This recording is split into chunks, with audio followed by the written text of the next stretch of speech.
उमा चंडाला प्रतिहतरयो यस्य प्रेम प्रवाहो लोकातीतोऽप्यहनजहो लोककल्याणमार्गम् त्रैलोक्येऽप्यप्रतिममहिमा जानकी प्राणबन्धो भक्त्या ज्ञानमृतवरवपु सीतया यो हि रामः स्तब्धीकृत्य प्रलयकलितं वाहवोत्थं महान्तं हित्वा रात्रिं प्रकृतिसहजाम् अन्धतामिस्त्रमिश्रं गीतं शान्तं मधुरमपि यः सिंहनादं जगर्ज सोऽयं जातप्रथितपुरुषो रामकृष्णस्त्विदानीं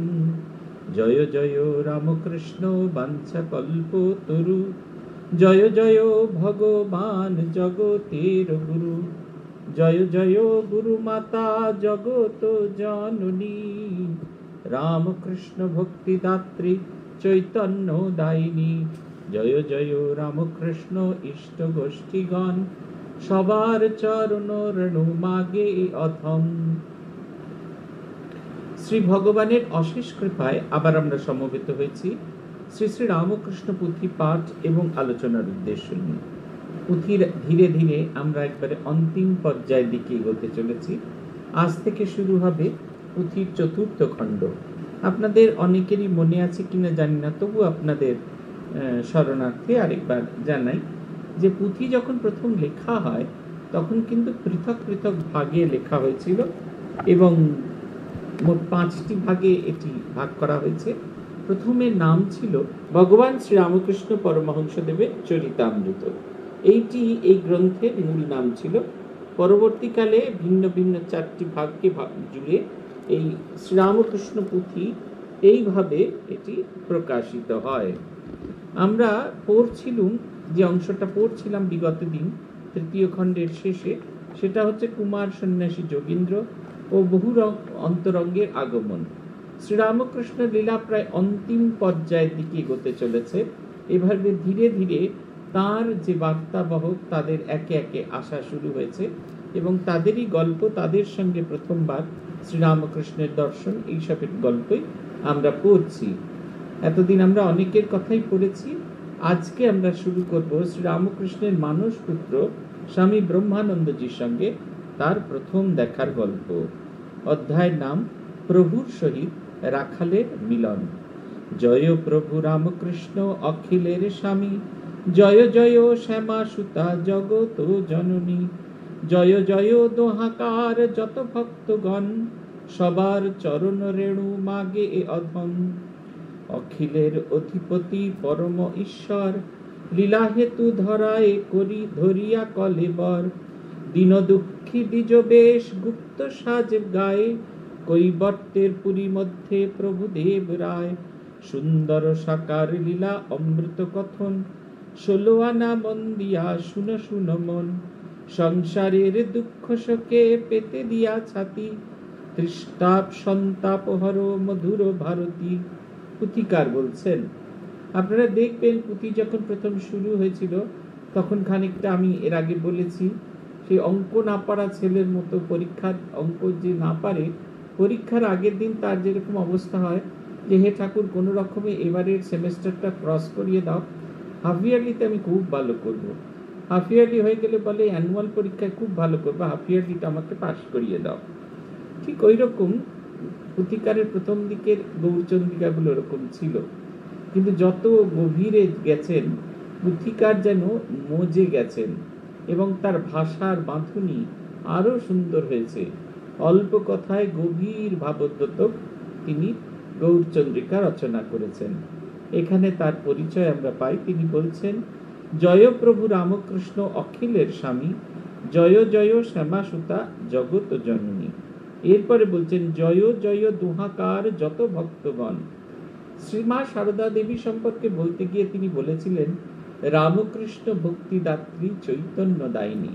অর্থাৎ শুধু শ্রীরামকৃষ্ণকে ধরলে হবে না, মা ঠাকুরুনকে যদি না ধরা যায় তাহলে কোনোভাবেই শ্রীরামকৃষ্ণের কাছে আমরা পৌঁছতে পারবো না। কারণ শ্রীরামকৃষ্ণকে যে আমরা ভালোবাসবো, তাকে যে ভক্তি করব, তার সঙ্গে যে একটা প্রেমের সম্পর্ক তৈরি করব, এই সম্পর্ক দানের অধিষ্ঠিতা দেবী হলেন স্বয়ং মা শ্রী সারদা দেবী। রামকৃষ্ণ ভক্তি দাত্রী, এবং শ্রীরামকৃষ্ণকে ভক্তি দান করলে কি হবে? চৈতন্য দায়িনী। তার সেই চৈতন্য স্বরূপকে বুঝতে গেলে নিজের আত্ম চৈতন্যের জাগরণের খুব প্রয়োজন আছে। সেই কারণে এই কথাটি বলা হয়েছিল। এখানে কিন্তু একসঙ্গে তাই দুজনকে বন্দনা করছেন। তিনি এতদিনে বুঝেছেন সীমা সারদা দেবী এবং শ্রীরামকৃষ্ণ পৃথক সত্তা নন, একটি সিঙ্গল সত্তা, একটি সত্তা মাত্র। এবং ওই একটিকে ধরতে না পারলে, দুজনকে যদি একীভূতভাবে ধরতে না পারি, তাহলে কিন্তু আমাদের কোনোভাবেই দুজনকে কাউকে পূর্ণরূপে ধরা সম্ভব নয়। তাই বলছেন জয় জয় দোহাকার যত ভক্তগণ। ভক্তগণ শুধু শ্রীরামকৃষ্ণের বা শুধুমাত্র সীমা সারদার নয়, দুজনকে যারা ভালোবাসে সবার চরণের মাগে অধম। শুরু হচ্ছে আজকের অংশটি। অখিলের অধিপতি পরম ঈশ্বর, লীলাহেতু ধরায় করি ধরিয়া কলেবর। ঠাকুরের আশার কথা বলছেন অখিলের অধিপতি, এই বিশ্ব সংসারে যিনি অধিপতি, এই বিশ্ব সংসারের মালিক যিনি, তিনি ধরায় এই পৃথিবীতে মানুষ রূপ ধারণ করে এসেছেন। অসীম তার সীমাবদ্ধতাকে বরণ করে তিনি সাধারণ মানুষের মতো 14 পোয়া দিয়ে এসেছেন। কিরকম এসেছেন বলছেন, দীন দুঃখী দ্বিজ বেশ গুপ্ত সাজ গায়। গোপন যে মানে ডিসগাইসে যে এসেছেন, ছদ্মবেশে এসেছেন। ছদ্মবেশটা কিসের ছদ্মবেশ নিয়েছেন? ব্রাহ্মণের ছদ্মবেশ। কেমন ব্রাহ্মণ? দীন এবং দুঃখী। তিনি বড় গরিব। আর দুঃখী শব্দটা এই কারণে ব্যবহার করা হয়েছে যে গরিব মানুষদের সেকালেও দুঃখ ছিল, একালেও দুঃখ আছে। তাই বলছেন যে তার সে দুঃখের, অন্তহীন দুঃখের, তাদের ঘরে খাবার জুটে না, থাকবার পয়সা নেই, কোনো কিছু নেই, লোকের তারা পরাধীনতা স্বীকার করেছেন। তাই বলছেন দীন দুঃখী দ্বিজ বেশ গুপ্ত সাজ গায়, কৈবর্তের পুরী মধ্যে প্রভুদেব রায়। কৈবর্ত হলেন রানী রাসমণি, তার দেবালয়ে এই আমাদের প্রভুদেব রায় রয়েছেন। বলছেন সুন্দর সাকার লীলা অমৃত কথন, 16 আনা মন দিয়া শুনো শুনো মন। সাকার লীলা, তিনি যা যা করেছেন সেটি দৃশ্যমান। যদিও আমরা সেই সময় ছিলাম না, তার লীলা কথা পড়লে চোখের সামনে যেন ঘটনাটা ঘটে যাচ্ছে বলে বোধ হবে। ঠাকুর যেন দক্ষিণেশ্বরের এক একটা ছোট্ট ছোট্ট লীলা যদি ধরি, কামারপুকুরের এক একটা ছোট্ট লীলা যদি ধরি, চোখ বন্ধ করলে মনে হবে এই বোধহয় সেই লীলা অভিনয়িত হচ্ছে। শুধু তাই নয়, এত প্রাণবন্ত, এত জীবন্ত সেই সব লীলা, আপনি কখন যে সেই লীলার সাথে সম্পৃক্ত হয়ে গেছেন আপনি কেউই বুঝতে পারেন না। তাই বলছেন সুন্দর সাকার লীলা অমৃত কথন। অমৃত শব্দটি ব্যবহার করা হয়েছে। অমৃত মানে এমন এক সুধা যা আমাদের নতুন করে বেঁচে উঠতে সাহায্য করে। দেখবেন কথামৃত যখন পড়ছেন, কথামৃত পড়তে পড়তে আপনার মনে হয় যেন এ আমার উদ্দেশ্যেই বলা, প্রভু যেন আমাকে নতুন করে জাগরিত হবার জন্য এই দিব্য লীলাটির অবতারণা করেছেন। বলছেন 16 আনা মন দিয়ে শুনতে হবে, সম্পূর্ণ মনটিকে গুটিয়ে এনে এক জায়গায় করে পড়তে হবে। কি কি হয় আমাদের তো দরকার, কি পাবো সেটা না জানলে তো আমরা এগোতে পারি না। তাই বলছেন সংসারের দুঃখে সুখে পেতে দিয়া ছাতি, ত্রিতাপ সন্তপহর মধুর ভারতী। এমন মিষ্টি সে কথা, তা ত্রিতাপ সন্তাপ হয়। আধ্যাত্মিক, আধিভৌতিক এবং আদিদৈবিক, এই যে ত্রিতাপ সন্তাপ, এই ত্রিতাপ থেকে আমরা মুক্তি পাই। কেমন করে মুক্তি পাই? যখন আমরা এই লীলাগুলি চিন্তা করি, যখন আমরা এই লীলাগুলি ভাবি, তখন এর এত মাধুর্য, এর এত আরো খুব সহজ করে বললে হয়, এত গ্ল্যামারাস লীলাগুলো যে তার সামনে আমার জীবনের দুঃখ কষ্টগুলোকে বড় ফিকে বলে বোধ হয়। এত আলোকিত, তখন যখন মনে হয় যে আমি এই আলোকময় পুরুষের আলোর একটি অংশ, তখন নিজের জীবনের যে কালো জিনিসটা সেটাকে বড় সাধারণ বলে মনে হয়। আপনাদের মনে আছে গিরিশ এই আমাদের বলরাম বসুর বাড়িতে শ্রীমা গভীর ভাব সমাধিতে মগ্ন হয়েছেন। তিনি বলছেন যে একটা জায়গায় তিনি গেছেন, সেখানে ঠাকুরও আছেন, তাকে এবং এবং ঠাকুরকে খুব আদর যত্ন করে সবাই বসাচ্ছেন। তার দিব্য রূপ হয়েছে। তারপরে যখন সেই লীলা শেষ হয়ে গেল, তখন তিনি দেখছেন তার সেই শরীরটা, মানবিক যে শরীর, রোগে ভোগা শরীর, কষ্ট পাওয়া শরীর, যেটা তার গ্ল্যামার হারিয়ে ফেলেছে, সেই শরীরটার ভেতরে কিছুতে ঢুকতে ইচ্ছা করছে না। আমাদের অবস্থা ঠিক এরকম হবে যদি আমরা গভীর মনোযোগ সহ শ্রীরামকৃষ্ণ লীলা পড়ি। এই লীলায় এত গ্ল্যামার, এত আকর্ষণীয় আছে যে আমাদের জীবনের যে দুঃখগুলোকে, এগুলো সাধারণ বলে বোধ হয়। সাধারণত আমরা কিছুতেই নিজের দুঃখের পারে যেতে পারি না।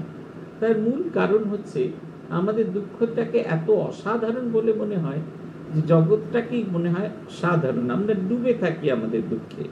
শ্রীরামকৃষ্ণের জীবনের লীলা আমাদের এর থেকে উত্তরণের পথ দেখায়।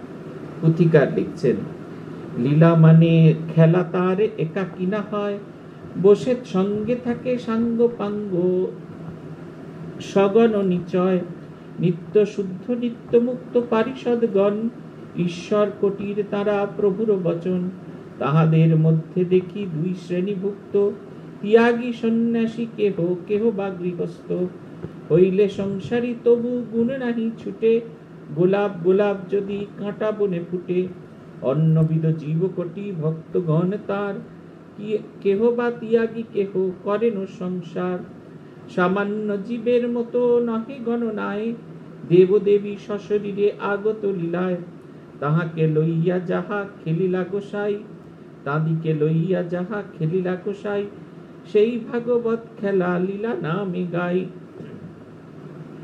ভক্ত সঙ্গে খেলিতে বড়ই প্রীতম প্রীতি মনে, অবতারে শুধু খেলা ভক্তের সনে, লীলাস্বাদে মত্ত যেবা ভ্রমে লীলাস্থলী, তিনি তার আপ্তজন ভক্তে তাঁরে বলি, স্বভাবত মুক্ত আখি লীলা দেখিবারে, লীলাময় শ্রীপ্রভুর লীলার আসরে। পুথিকার বলছেন, এই যে লীলা, এটা একাকী নয়, সবসময় সঙ্গী আছে। তিনি যখন ছেলেবেলায় লীলা করেছেন, তখন তার সেই তেলি ভুলি মালি তার সঙ্গীরা ছিলেন, স্টিনু শাখারি ছিলেন। যখন দক্ষিণেশ্বরে এলেন, তখন হৃদয় তার লীলা খেলার সঙ্গী। আর একটু পরে রাসমণি, মথুরানাথ, এরা তার লীলা খেলার সঙ্গী। আর একটু পরে শ্রীমা সারদা দেবী তার লীলা খেলার সঙ্গী। আর একটু পরে মাস্টার, গিরিশ, রাখাল, কেশব, মনমোহন, কেদার, এরা সবাই তার লীলা খেলার সঙ্গী। কখনো তিনি একা একা খেলেনি, একা একা তো খেলা যায় না, খেলতে গেলে সবসময় খেলুড়ে চাই। তাই বলছেন যে লীলা মানে খেলা তার একাকী না হয়, সঙ্গে থাকে সাঙ্গপাঙ্গ, সগণ নিচয়, সগণ তার নিজের গণভুক্ত, তার নিজের দলের লোককে তিনি সঙ্গে করে এনেছিলেন। বলছেন এরা কেমন? নিত্য শুদ্ধ নিত্য মুক্ত পারিষদগণ। পারিষদগণ কেমন?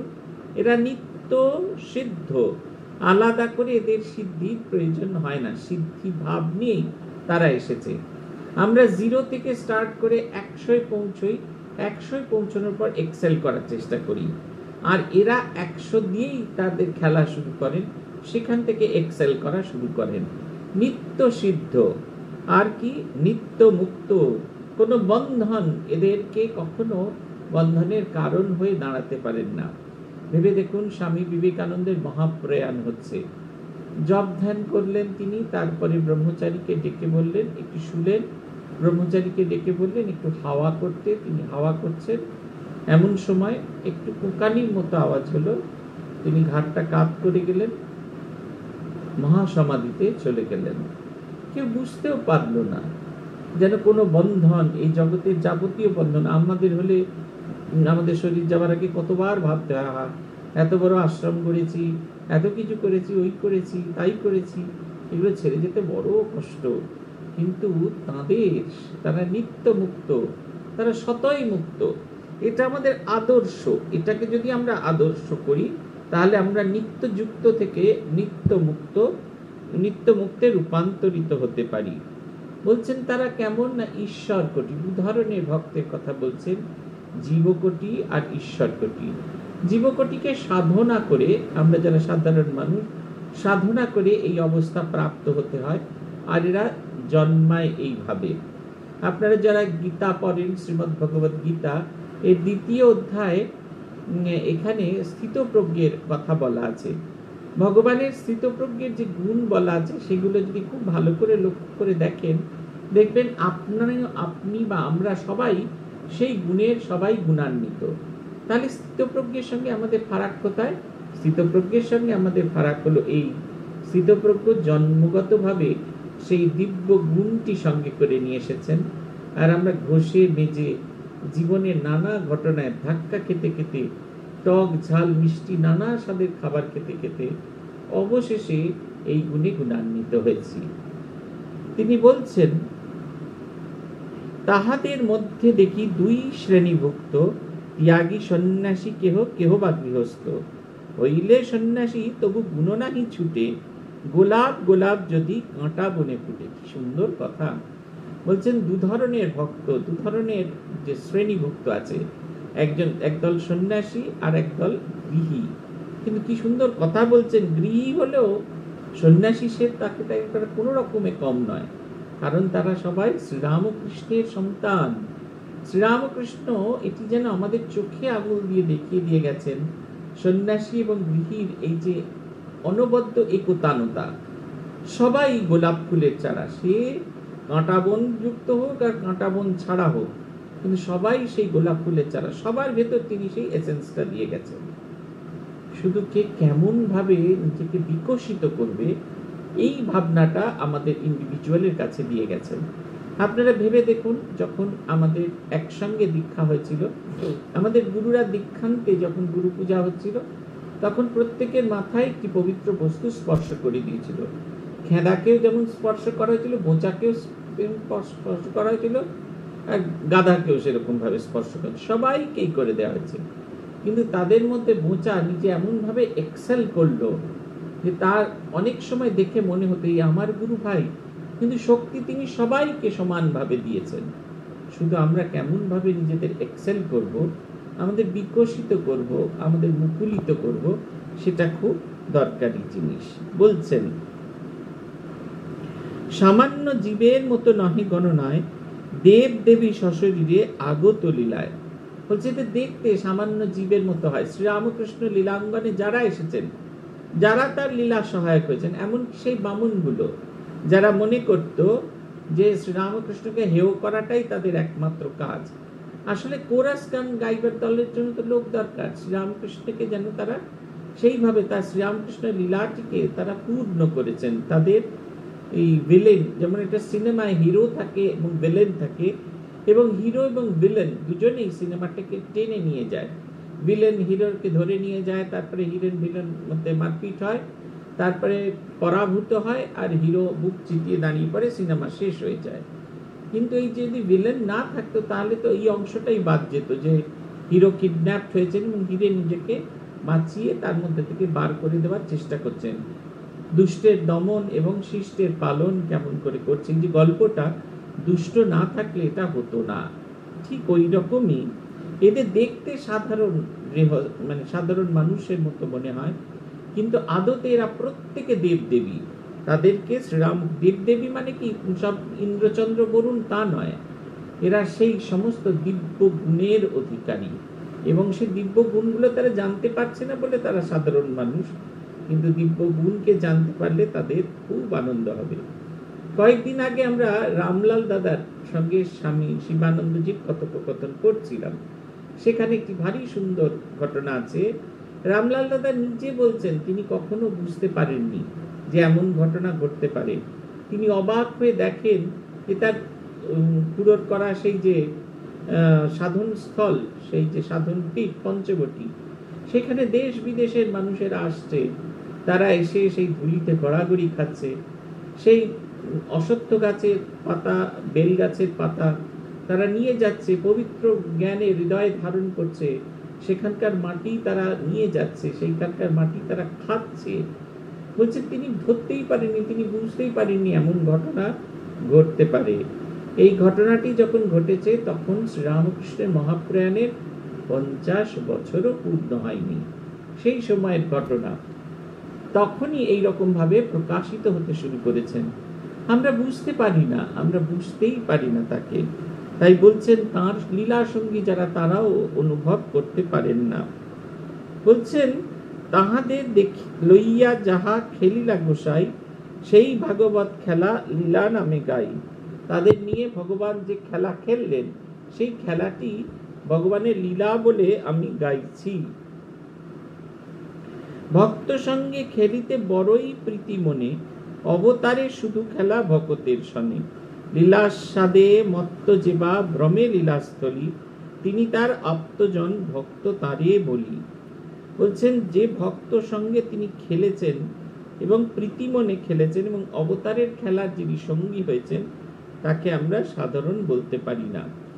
বলছেন আমরা কেমন করে বুঝবো, আমরা কেমন করে এই খেলার যে প্রকৃত যে আস্বাদ সেটা কিরকম ভাবে পাবো, আমাদের ভিতরে তার প্রস্তুতিটা কিরকম ভাবে হবে। বলছেন স্বভাবত মুক্ত আঁকি লীলা দেখিবারে, লীলাময় শ্রীপ্রভুর লীলারও আসরে।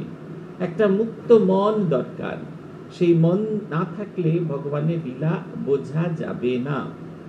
আমাদের একটি বর্ণনা আছে, শ্রীরামকৃষ্ণের সমাধির বর্ণনা আছে, খুব সম্ভবত বলরাম বসুর বাড়িতে।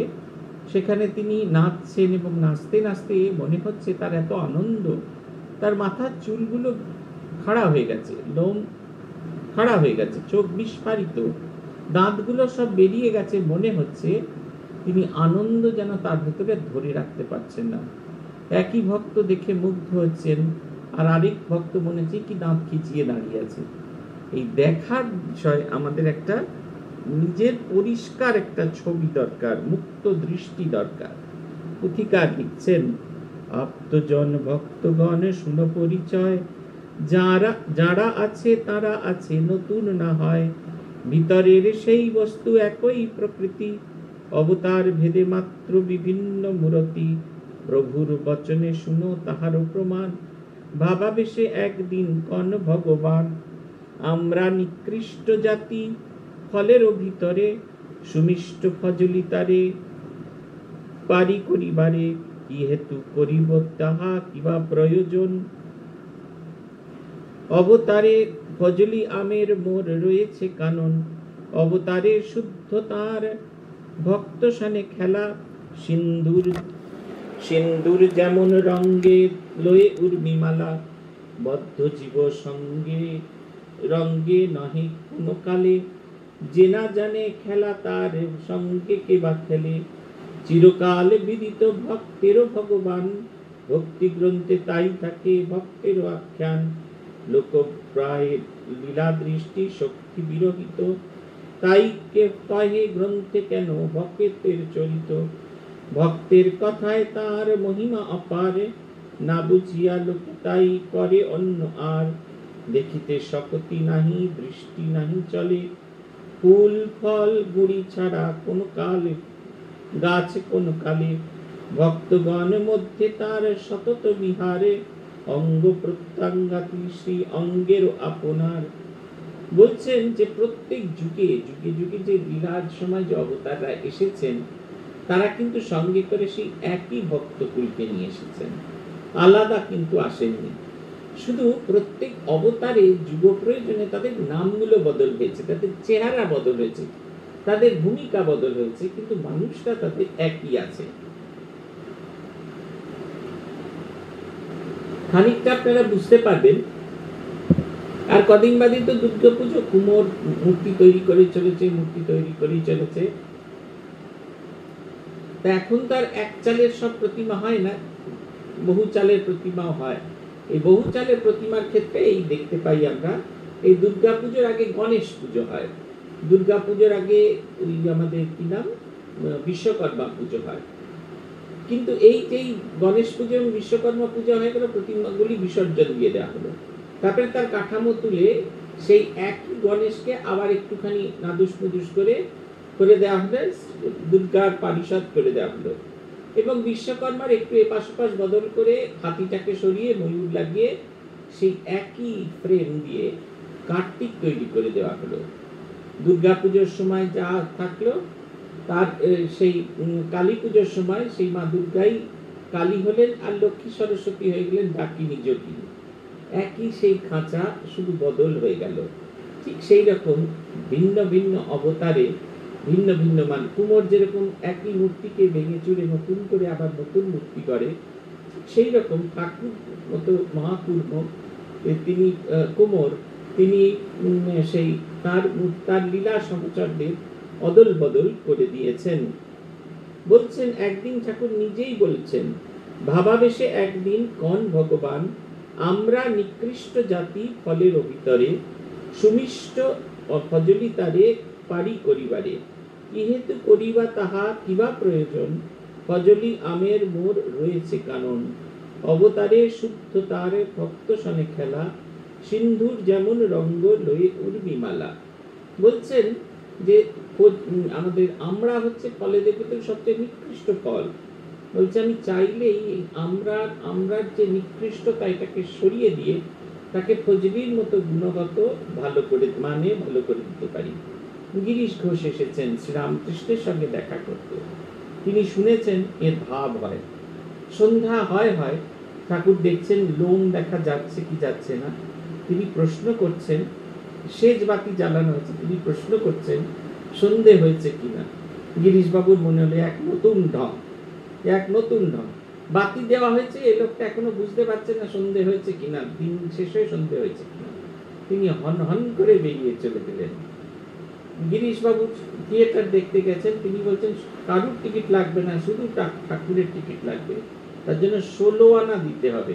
ঠাকুরের কাছ থেকে তিনি 16 আনা নিলেন।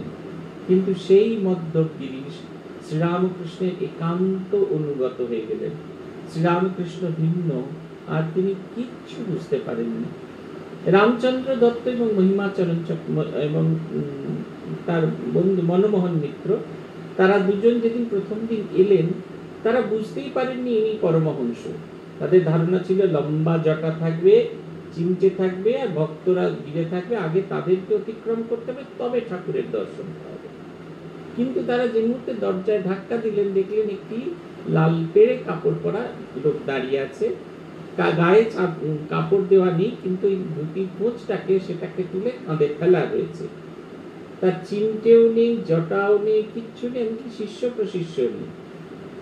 ঠাকুরের সঙ্গে তাদের মনে হলো ইনি আমাদেরই মতো, একই সঙ্গে একই খাটে পাশাপাশি বসে থাকলেন। কিন্তু যখন সারা সন্ধ্যের কনভারসেশন হয়ে যাওয়ার পরে তারা ফিরে গেলেন, ফিরে এসে পরের দিন যখন তারা এলেন, তখন বুঝলেন আর যাই হোক শ্রীরামকৃষ্ণের সঙ্গে এক আসনে বসা যায় না, নিচে বসতে হয়, এদের সঙ্গে একসঙ্গে বসা চলে না। শ্রীরামকৃষ্ণ এই আমরাকে তিনি ফজলি আমের মতো উৎকৃষ্ট করে দিয়েছিলেন তার গুণে, তার ইয়েতে। বলছেন অবতারে শুধু তার ভক্ত সনে খেলা, সিন্ধুর যেমন রঙ্গ লয়ে উর্মিমালা। এই ভক্তদের নিয়ে ভগবান খেলতে ভালোবাসেন।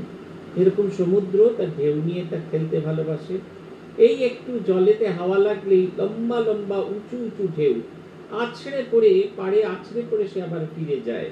কিন্তু তাতেই যেন সমুদ্রের ভীষণ আনন্দ, তাতেই যেন সমুদ্র এক অদ্ভুত রকমের পূর্ণতা খুঁজে পায়। বলছেন যে না জানে খেলা তার সঙ্গে কে বা খেলে, বদ্ধজীব সঙ্গে রঙ্গে নহে কোনো কালে। ঠাকুর এই যে খেলার যারা বুঝতেন না তাদের থেকে একটু দূরেই থাকতেন, এবং তার চেয়ে বড় কথা তারাই দূরে চলে যেত। সেই একজন ভক্তের সঙ্গে কয়েকজন এসেছেন, তারা খালি উস্কুস করছেন। ঠাকুর এমন সময় ঠাকুর তাদের কাউকে এরকম বুঝতে পারলে বলতেন যাও রাসমণির মন্দির দেখে এসো, বিল্ডিং দেখে এসো। তারা বিল্ডিং দেখতে যেতেন। আবার কেউ এত বেশি উত্তপ্ত হয়ে পড়তো, তারা বলতেন আমরা নৌকায় বসছি, তুমি এসো। নৌকায় বসে থাকাটাও তার অবতারের সঙ্গ করার চেয়েও বেশি দামি বলে মনে হতো। বলছেন চিরকাল বিদিত ভক্তেরও ভগবান, ভক্তি গ্রন্থে তাই থাকে ভক্তেরও আখ্যান। বলছেন অনেকে এই নিয়ে আপত্তি করে, তাই লোকে প্রায় লীলা দৃষ্টি শক্তি বিরহিত, তাই কহে গ্রন্থে কেন ভক্তেরও চরিত। ভক্ত গ্রন্থে, ভগবানের গ্রন্থে সবসময় ভক্তের সঙ্গে তার লীলা আছে, এবং ভক্তরা আছে বলেই প্রভুর লীলা এত প্রকট হয়ে আমাদের সামনে আসে। তাই যারা বুঝতে পারে না তারা মনে করেন যে ভগবানের লীলা এরকম কেন হয়, কিন্তু ভক্ত আছেন বলেই ভগবানের লীলা করা সার্থক। তিনি যেন আনন্দে ভরপুর হয়ে থাকেন ভক্তদের উপস্থিতির জন্য। তাই ভক্ত যেতে সবকিছুতে তার লীলা আছে।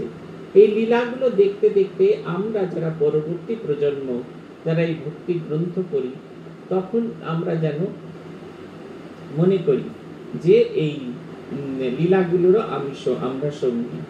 এই যে দুর্গা পুজো এসেছে, আমরা চণ্ডী পড়ি, চণ্ডী বুঝতে পারি না পারি, চণ্ডীর ভেতরের গল্পটা এত অপূর্ব। যখন আমরা চণ্ডী পড়তে থাকি, চোখ বন্ধ করলে যেন সেই ঘটনাটি আমাদের চোখের সামনে হয়। সেখানে সুরথ রাজা আছেন, সেখানে সমাধি নামে বৈশ্য আছে, সেখানে ঋষি আছেন, সেখানে শুম্ভ নিশুম্ভ এরা সব আছেন, ব্রহ্মা এসব আছেন। নানা গল্প শুনতে শুনতে সেই গল্পের কখন আমরা সঙ্গী হয়ে উঠি আমরা নিজেরাই বুঝতে পারি না। যখন তারা ভয় পায় আমরা ভীত হই, যখন তারা আনন্দে পুলকিত হন তখন আমরাও পুলকিত হই। এক অদ্ভুত অবিচ্ছেদ্য অঙ্গ।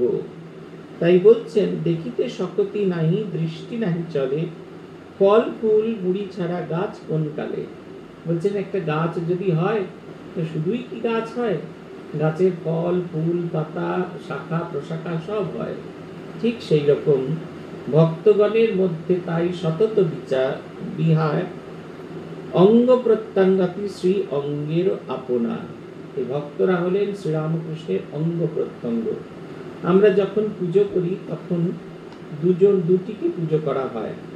এক হচ্ছে শ্রীরামকৃষ্ণ অঙ্গ দেবতাভ্য নমঃ, শ্রীরামকৃষ্ণ আবরণ দেবতাভ্য নমঃ। শ্রীরামকৃষ্ণের সন্তানেরা কেউ তার অঙ্গ দেবতা, আর কেউ তার আবরণ দেবতা, কেউ তার সঙ্গে অঙ্গ সংলগ্ন হয়েছে, কেউ তাকে আবৃত হয়ে আছে। কিন্তু যেভাবেই হোক তারা শ্রীরামকৃষ্ণের সঙ্গী, তারা শ্রীরামকৃষ্ণের সখা। আজ আমরা এখানেই থামবো। ভগবানের কাছে প্রার্থনা যেন আমরা বুঝি বা না বুঝি, যেন সদা তার অঙ্গ সংলগ্ন হয়ে থাকি, হয়ে যেন থাকতে পারি তার অঙ্গ দেবতা অথবা আবরণ দেবতা। যেখানেই আমাদের স্থান হোক না কেন, আমরা যেন সর্বদা তাকে জড়িয়ে, তাকে আঁকড়ে, তাকে ভেবে জীবনটা কাটিয়ে দিতে পারি। শ্রী ভগবানের কৃপা হলে আবার আমরা পরের দিন এই অনলাইন ক্লাসে যুক্ত হব। আজকের মতো এখানে আমরা থামছি। জয় জয় রামকৃষ্ণ বংশকল্পতরু, জয় জয় ভগবান জগতের গুরু, জয় জয় গুরু মাতা জগত জননী, রামকৃষ্ণ ভক্তিদাত্রী চৈতন্য দায়িনী। জয় জয় রামকৃষ্ণ ইষ্ট গোষ্ঠীগণ, সবার চরণ রেণু মাগে এ অধম। ওম শান্তি শান্তি শান্তি। হরি ওম তৎসৎ। শ্রীরামকৃষ্ণার্পণমস্তু।